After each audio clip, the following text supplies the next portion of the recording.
नमस्कार साथियों, मैं मनीष भारती संस्कृति पीसीएस चैनल पर आप सभी का स्वागत करता हूं। साथियों, जैसा कि आप जानते हैं, हम लोग बिहार प्रीलिम्स को ध्यान में रखते हुए करंट अफेयर्स का रिवीजन कर रहे हैं। आज इस जगह पर हम पहुंच चुके हैं, लेक्चर 26। अब 26 में भी वही हम करते नजर आएंगे कि 10 टॉपिक है और 10 प्रश्न उससे बना करके समाधान करेंगे। पहले टॉपिक पर चलते हैं। पहला टॉपिक क्या है? हाल ही में बिहार सरकार ने रोहतास जिले को सूखे से बचाने हेतु किस नदी पर जलाशय निर्माण की घोषणा की है? जलाशय निर्माण की बात किया गया है। रोहतास जिले में सूखे की स्थिति देखी जा रही है। इस बात को लेकर के यहां पर जो है बचाने के लिए किस नदी पर, नदी का नाम आपको बताना है। ठीक है, अब देखिए, अगर आप रोहतास का लोकेशन जान रहे होंगे, बिहार के मैप को ध्यान में लाइए। अगर बिहार का मैप इस तरह से रफ मैं बना रहा हूं तो यहां जो हिस्सा आपको देखेंगे कैमूर रोहतास, तो रोहतास की बात यहां पर आपको देखने को मिलेगा, यानी कि दक्षिण पश्चिम वाला हिस्सा ले लीजिए, दक्षिण बिहार में पड़ेगा। तो दक्षिण बिहार में ही पूरी तरह से देखा जा रहा है कि सूखे की स्थिति बनती नजर आ रही है।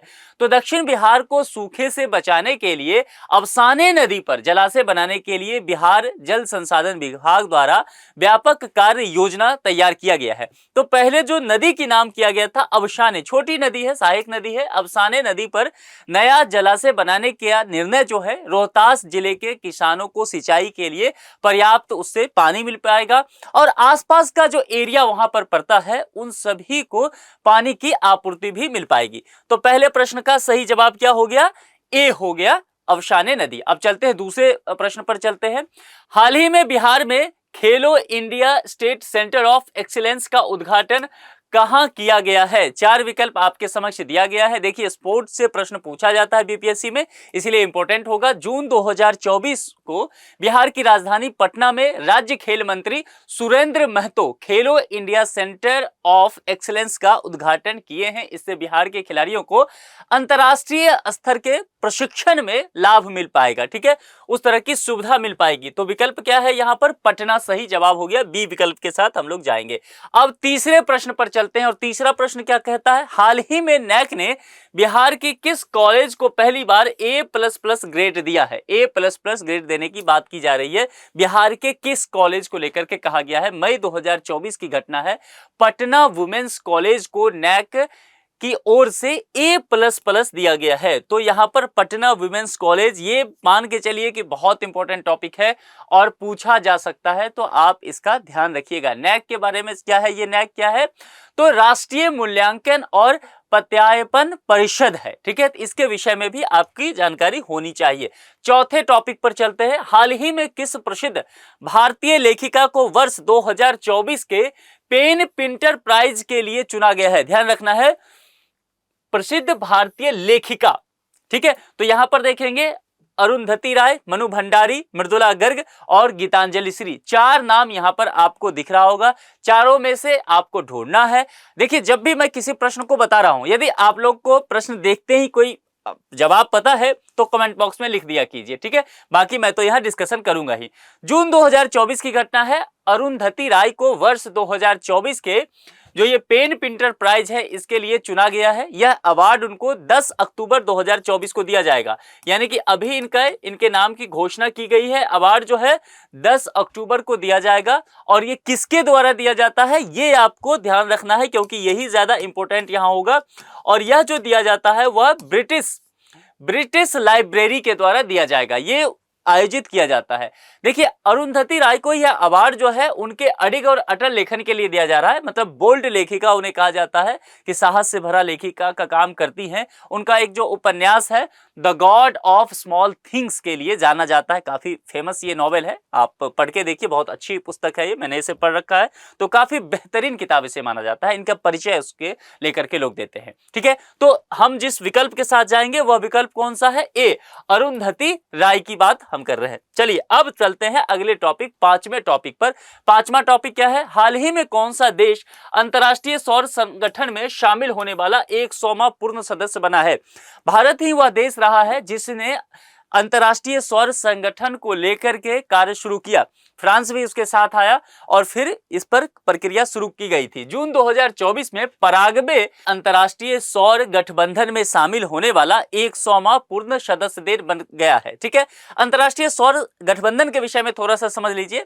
देखिए, इसके विषय में है कि स्थापना इसका वर्ष 2015 में किया गया था। पेरिस में आयोजित जलवायु समझौता जो हुआ था, तो जलवायु परिवर्तन पर संयुक्त राष्ट्र फ्रेमवर्क कन्वेंशन के 21वें सम्मेलन के दौरान यह काम किया गया। तो ध्यान रखना है 2015 इसको लेकर के, और इसका मुख्यालय ये पूछा जाता है, और इसका मुख्यालय कहाँ है? गुरुग्राम। और गुरुग्राम कहाँ पड़ता है? पहले इसको गुरुगांव कहते थे, हरियाणा में। ठीक है, एनसीआर दिल्ली का एरिया आता है, दिल्ली से एकदम करीब है। ठीक है, और उद्देश्य इसका क्या रखा गया है? जीवाश्म ईंधन पर निर्भरता को पूरी दुनिया में कम करना है और सौर ऊर्जा का जो उपयोग है उसको बढ़ाना है। मामला समझ में आ गया? आपको इसके विषय में थोड़ा सा डिटेल से जरूर पढ़ लीजिएगा, इंटरनेशनल सोलर अलायंस के विषय में। ठीक है, तो यहां पर कौन सा कंट्री हो गया? 5वें का ए, पराग्वे, चूंकि 100वां पूर्ण सदस्य बना है, इसलिए इंपॉर्टेंट टॉपिक रहेगा ये। निम्नलिखित में से किसे outlook Planet Sustainable Governance Champion Award 2024 से सम्मानित किया गया है? संस्था का नाम यहां पर आप देख रहे हैं। अब इसके विषय में थोड़ा सा समझते हैं। देखिए, हाल ही में Garden Reach Shipbuilders and Engineers Limited को Outlook Planet Sustainable Governance Champion Award 2024 से सम्मानित किया गया है। यहां पर जवाब हमें सी विकल्प आ चुका है। लेकिन इसके विषय में थोड़ा सा समझ लीजिए। यह जो है भारत का प्रमुख जो है शिपयार्ड ये है, और ये कहां पर है ये ज्यादा इंपॉर्टेंट है। आजकल डॉक्टरों का हड़ताल भी चल रहा है, कोलकाता। ठीक है, तो कोलकाता में ये स्थित है, ये आपसे पूछा जा सकता है। ये वाणिज्य और नौसेना जहाजों का निर्माण भी करता है और मरम्मत करने का भी काम किया जाता है इसके द्वारा, और 1884 में इसकी स्थापना की गई थी। ठीक है, ये 2-3 फैक्ट इससे संबंधित आपसे पूछा जा सकता है। अब 7वें टॉपिक पर चलते हैं। हाल ही में दक्षिण भारत की पहली तेंदुआ सफारी का बनेरघट्टा जैविक उद्यान में उद्घाटन किया गया है। यह कौन से राज्य में अवस्थित है, यह आपसे पूछा गया। स्टेट को लेकर के बातें की गई है। अब ध्यान देना है, क्योंकि बिहार से संबंधित एग्जाम देंगे तो आप इमोशनली सोचेंगे कि भाई बिहार हो सकता है, लेकिन जवाब इसका बिहार नहीं है। तो यहां पर भावुक होकर के जवाब नहीं देना है, नहीं तो गलत हो जाएगा। जून 2024 की घटना है। दक्षिण भारत की पहली तेंदुआ सफारी का बनेरघट्टा जैविक उद्यान में उद्घाटन किया गया। ठीक है, तो ये दक्षिण भारत की पहली होगा। तो जाहिर सी बात है, विकल्प में देखिए बिहार हट गया। राजस्थान क्या दक्षिण भारत में आएगा? नहीं। क्या मध्य प्रदेश? नहीं, ये मध्य भारत। दक्षिण भारत में कौन सा आएगा? कर्नाटक।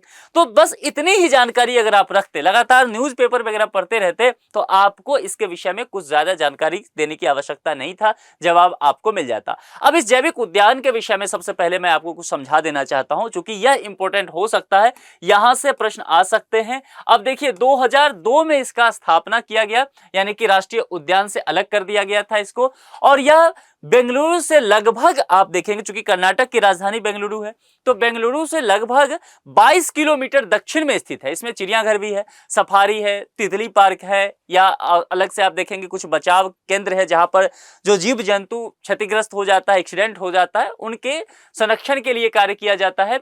और भारत का पहला जैविक उद्यान यह है जिसमें बाड़बंद वनीय हाथी अभ्यारण्य भी है।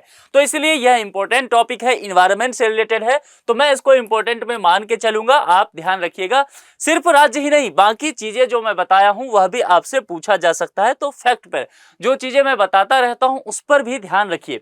हाल ही में राष्ट्रीय सांख्यिकी दिवस 2024 की थीम निर्णय लेने के लिए डेटा का उपयोग रखी गई है। यह दिवस कब मनाया जाता है? डेट आपसे पूछा गया है। देखिए, देश में प्रतिवर्ष 29 जून को राष्ट्रीय सांख्यिकी दिवस मनाया जाता है। तो जवाब यहां पर आपको मिल गया, 29 जून। लेकिन इसके विषय में हम लोग और थोड़ा सा समझेंगे कि नेशनल स्टैटिस्टिक्स डे क्या होता है। भारतीय सांख्यिकी के जनक प्रशांत चंद्र महालनोबिस हैं। फिर से एक बार नाम बता देता हूं, प्रशांत चंद्र महालनोबिस भारतीय सांख्यिकी का जनक इन्हें कहा जाता है, फादर कहा जाता है, फादर ऑफ इंडियन स्टैटिस्टिक्स। ठीक है, इनकी जयंती के उपलक्ष्य में यह दिवस मनाया जाता है। अब इसका उद्देश्य क्या रखा गया है? उद्देश्य है कि किसी तरह की राजनीतिक योजना बनाना हो, आर्थिक विकास यदि होता है, प्लानिंग करना है, नीति निर्माण का काम किया जाएगा, तो जाहिर सी बात है सांख्यिकी की आवश्यकता तो है, डेटा होना चाहिए, उसके आधार पर ही निर्माण होगा। गवर्नमेंट भी उसी के आधार पर समाज में अवेयरनेस फैलाने की काम करेगी। तो पहला राष्ट्रीय सांख्यिकी दिवस समारोह जो है वह वर्ष 2007 में सेलिब्रेट किया गया था, यह ध्यान रखिएगा, ठीक है। और उसके बाद जैसा कि हमने कहा कि जनक जो है प्रशांत चंद्र महालनोबिस हैं, इनके विषय में थोड़ा सा मैं बता देता हूं। इनका जन्म जो मैंने कहा इनके बर्थडे पर, तो 29 जून तो है ही, इसी में आप जोड़ देंगे तो यह पड़ जाएगा आपको 1893, 1893 है। और मृत्यु इनका जो है वह 1972 में हुआ था, 1972 में। और एक चीज करना है, डेट याद रखने के लिए इससे एक दिन पीछे चले जाइए तो वह 28 जून हो जाएगा, ठीक है। 28 जून 1972 है। भारतीय वैज्ञानिक और सांख्यिकी विद महालनोबिस दूरी और सांख्यिकी माप के लिए प्रसिद्ध माने गए, ठीक है। तो इनके बर्थडे पर ही यह सेलिब्रेट किया जाता है, यह ध्यान रखना है। 9वें प्रश्न पर आइए। हाल ही में मुख्यमंत्री माझी लड़की बहन योजना किस राज्य में शुरू की गई है? 4 राज्य का यहां पर आपको नाम दिख रहा है और ये इंपॉर्टेंट प्रश्न है, ठीक है, चर्चा में रहा है, ये आ सकता है। अब आप मुझे बताइए, क्या देखिए लैंग्वेज को भी ध्यान रखना है, कोई भाषा यहां पर जो लिखा हुआ है ना उसके लैंग्वेज को देखिए, क्या इस तरह की भाषा का इस्तेमाल बिहार में होता है?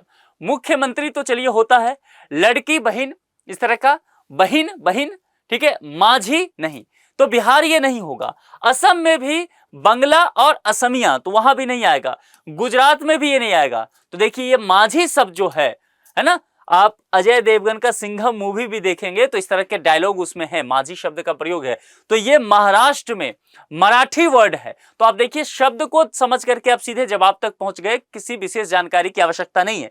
इसलिए मैं कहता हूं हार्ड वर्क के साथ स्मार्ट वर्क। अब चलिए इसके विषय में विस्तार से थोड़ा समझा देता हूं। जून 2024 में है, तो सबसे पहले आपको ये नोट करना है, ये पूछा जा सकता है कि कब से इसकी शुरुआत वगैरह की बात, घोषणा तो जून 2024 में महाराष्ट्र के उप मुख्यमंत्री अजित पवार ने महिलाओं के लिए मुख्यमंत्री माझी लड़की बहन योजना की घोषणा की।